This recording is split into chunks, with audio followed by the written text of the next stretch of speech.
Hello friends, હું છું હિરલ અને હિરુસ કિચનમાં તમારું સ્વાગત છે. તો આજે આપણે બનાવીશું ખૂબ જ ટેસ્ટી સલાડમાં ખવાય તેવી લચ્છા ડુંગળી. અને તમને આ લચ્છા ડુંગળી એટલી બધી પસંદ આવશે ને કે તમે વારંવાર બનાવવાનું પસંદ કરશો. અને તમને મારી આજની આ રેસીપી ખૂબ જ પસંદ આવશે. તો ચાલો બનાવવાનું શરૂ કરીએ. અને હા, તમને જો મારી રેસીપીઓ ગમતી હોય તો ચેનલને સબસ્ક્રાઇબ કરી બાજુમાં આપેલી ઘંટીને દબાવી ઓલ પર ક્લિક કરી દેજો, જેથી મારા બધા જ વિડીયો સૌથી પહેલાં તમારી પાસે પહોંચે. તો લચ્છા ડુંગળી બનાવવા માટે સૌથી પહેલાં મેં અહીંયા 4 થી 5 જેટલી ડુંગળી લઈ લીધી છે. તો ડુંગળીના મેં ફોતરા કાઢી લીધા છે. તો ફ્રેન્ડ્સ, તમે જેટલી લચ્છા ડુંગળી બનાવવાનું પસંદ કરો તે પ્રમાણે તમે ડુંગળીને વધુ કે ઓછી પણ લઈ શકો છો. હવે ડુંગળીને એકદમ પાતળી સ્લાઇસમાં કટ કરી લઈશું. તો આ જુઓ, તમારે આટલી જ પાતળી સ્લાઇસમાં ડુંગળીને કટ કરી લેવાની છે. એટલે કે ડુંગળીને તમારે વધારે પડતી જાડી કે પછી વધારે પડતી પાતળી સ્લાઇસમાં કટ નથી કરવાની. નહીં તો શું થશે કે આ લચ્છા ડુંગળી તમારી એકદમ પરફેક્ટ નહીં બને અને તમને ખાવાની પણ બિલકુલ મજા નહીં આવે. તો આ જુઓ, મેં બધી જ ડુંગળીને પાતળી સ્લાઇસમાં કટ કરી લીધી છે. હવે કટ કરેલી ડુંગળીને એક એક લેયર્સ એટલે કે એક એક રીંગને અલગ કરી લઈશું. તો ફ્રેન્ડ્સ, તમે ડુંગળીને આ રીતે પાતળી સ્લાઇસમાં કટ કરી હશે ને તો ડુંગળીની એક એક લેયર્સ ખૂબ જ સરળતાથી અલગ થઈ જશે અને તમારી આ લચ્છા ડુંગળી એકદમ પરફેક્ટ બનશે. તો આ જુઓ, મેં ડુંગળીની બધી જ લેયર્સ અલગ કરી લીધી છે. અને હવે આ ડુંગળી બિલકુલ પણ તીખી ના લાગે તેના માટેની પણ એક સિમ્પલ ટ્રીક બતાવું છું. હવે મેં અહીંયા એક બાઉલમાં બરફના ટુકડા એડ કરી લીધા છે. સાથે જ આની અંદર 2 ગ્લાસ જેટલું ઠંડુ પાણી એડ કરી લઈશું. તો જ્યારે પણ તમે લચ્છા ડુંગળી બનાવો તો ત્યારે તમારે એક ટ્રે બરફના ટુકડા અને ઠંડુ પાણી જ લેવાનું. તેનું તમારે ખાસ ધ્યાન રાખવાનું છે. તો આ રીતે ડુંગળીને ઠંડા પાણીમાં બરાબર મિક્સ કરી પાણીની અંદર જ 5 મિનિટ સુધી રહેવા દઈશું.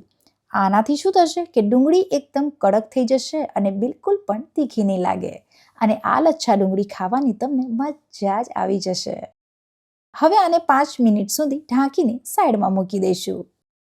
હવે લઈશું એક પેન અને પેનમાં લઈશું 1 ચમચી આખું જીરું. હવે ગેસની ફ્લેમ ચાલુ કરી લો ટુ મીડિયમ કરી લઈશું. હવે જીરાને બરાબર શેકી લઈશું. તો જીરાનો કલર થોડોક બદલાઈ જાય એટલે કે થોડું ગોલ્ડન બ્રાઉન થાય ને ત્યાં સુધી જીરાને તમારે શેકી લેવાનું છે.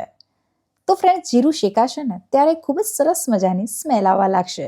ત્યારે તમારે સમજવાનું કે જીરું ખૂબ જ સરસ રીતે શેકાઈ ગયું છે. તો આ જુઓ, જીરાનો કલર થોડોક બદલાઈ ગયો છે અને જીરામાંથી સ્મેલ પણ ખૂબ જ સરસ આવી રહી છે. હવે ગેસની ફ્લેમ બંધ કરી લઈશું.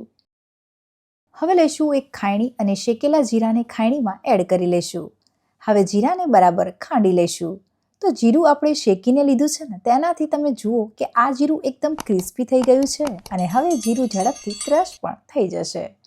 તો ફ્રેન્ડ્સ, આ શેકેલું જીરું અથવા તો શેકેલા જીરાનો પાવડર કોઈ પણ રેસીપીમાં એડ કરવામાં આવે ને તો તે રેસીપીનો ટેસ્ટ 2 ગણો વધી જાય છે. તો આ જુઓ, મેં જીરાને બરાબર ખાંડી લીધું છે.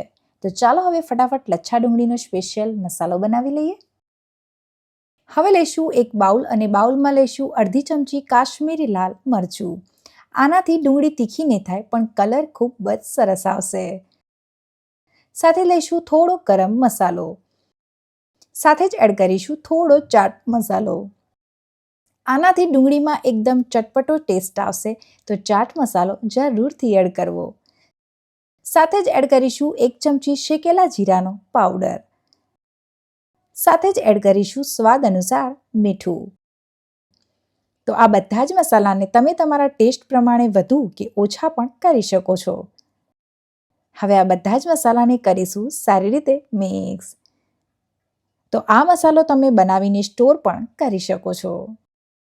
તો 5 મિનિટ થઈ ગઈ છે અને તમે જોયું ને ડુંગળીની એક એક લેયર્સ કડક થઈ ગઈ છે અને હવે આ ડુંગળી તમને બિલકુલ પણ તીખી નહીં લાગે. હવે આ ડુંગળીનું બધું જ પાણી નિતારીને ડુંગળીને એક પ્લેટમાં લઈ લઈશું. હવે આ પ્લેટમાંથી આ બધી જ ડુંગળીને એક બાઉલમાં લઈ લઈશું. આનાથી ડુંગળીમાં સહેજ પણ પાણી નહીં રહે અને આ લચ્છા ડુંગળી એકદમ પરફેક્ટ બનીને તૈયાર થશે. સાથે જ એડ કરીશું તૈયાર કરેલો સ્પેશિયલ મસાલો. હવે આ મસાલાને ડુંગળી સાથે બરાબર મિક્સ કરી લઈશું. તો મને આમાં થોડું મીઠું ઓછું લાગે છે તો હું અહીંયા થોડું મીઠું એડ કરું છું.